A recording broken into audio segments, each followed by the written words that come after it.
So guys, টুথপেস্টকে তো আমরা সবাই ব্যবহার করে থাকি, যা আমাদের দাঁতকে পরিষ্কার ও পরিচ্ছন্ন রাখতে আমাদেরকে সাহায্য করে থাকে। কিন্তু আপনারা কি জানেন কি এই টুথপেস্টকে ফ্যাক্টরিতে কিভাবে তৈরি করা হয়ে থাকে? সো গাইস, আজকের এই ভিডিওতে আমরা আপনাদের দেখাতে চলেছি যে কিভাবে ফ্যাক্টরিতে টুথপেস্টকে তৈরি করা হয়। তো চলুন শুরু করা যাক। সবার প্রথমে এই টুথপেস্টকে বানানোর জন্য একটি কন্টেনারের মধ্যে অ্যালুমিনিয়াম হাইড্রক্সাইড, ক্যালসিয়াম কার্বনেট ও জ্যান্থাম গামকে ঢেলে মিক্স করা হয়ে থাকে।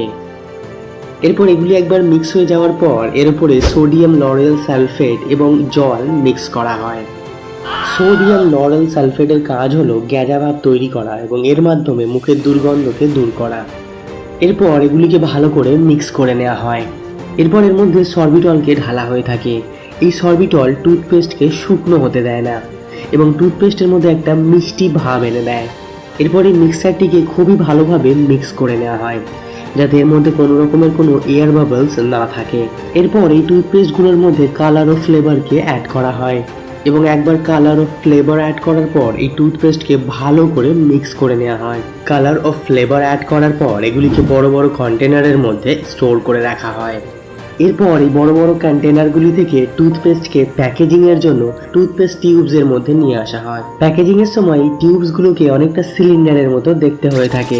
এই টিউবগুলোর মধ্যে টুথপেস্টকে ঢালার আগে এই টিউবগুলোকে ভালো করে পরিষ্কার করে নেওয়া হয়, কারণ ম্যানুফ্যাকচারের সময় এই টিউবগুলোর মধ্যে কিছু কিছু ছোট ছোট পার্টিকেলস থেকে থাকে। এই টিউবসগুলিকে ক্লিন করার জন্য এই টিউবসের মধ্যে ডিসইলেকট্রিফাইং এয়ারকে ভরে দেওয়া হয় যাতে এই টিউবসের কোনায় কোনায় লেগে থাকা পার্টিকেলসগুলি কোনা থেকে মাঝখানে চলে আসে। এরপর একটি সাকশন নোজাল প্রেসারের মাধ্যমে এই টিউবসের মাঝখানে জমে থাকা পার্টিকেলসগুলোকে টেনে নেওয়া হয়। এই সাকশন নোজাল প্রেসার ঠিক একটি ভ্যাকিউম ক্লিনারের মতো কাজ করে থাকে। এরপর এই ক্লিন করা টিউবসগুলো টুথপেস্ট ভরার জন্য একেবারে তৈরি হয়ে যায়।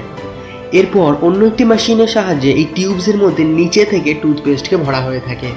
এরপর অন্য একটি মেশিনের সাহায্যে এই টিউবসগুলোর উপরে হিট প্রেস করে এর মুখগুলিকে সিল করে দেওয়া হয়।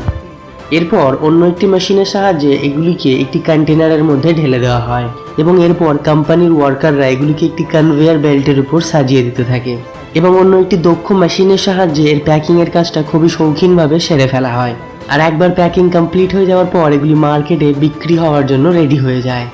সো গাইজ, আজকের এই ভিডিওতে এতটুকুই। যদি ভিডিওটি ভালো লেগে থাকে ভিডিওটিকে একটি লাইক করবেন এবং যদি চ্যানেলটিতে নতুন হয়ে থাকেন চ্যানেলটিকে সাবস্ক্রাইব করে পাশের বেল বাটনটিকে অবশ্যই প্রেস করে নেবেন, তাকে আমাদের আপকামিং ভিডিও নোটিফিকেশানগুলি আপনি আপনার ইনবক্সে পেতে থাকেন।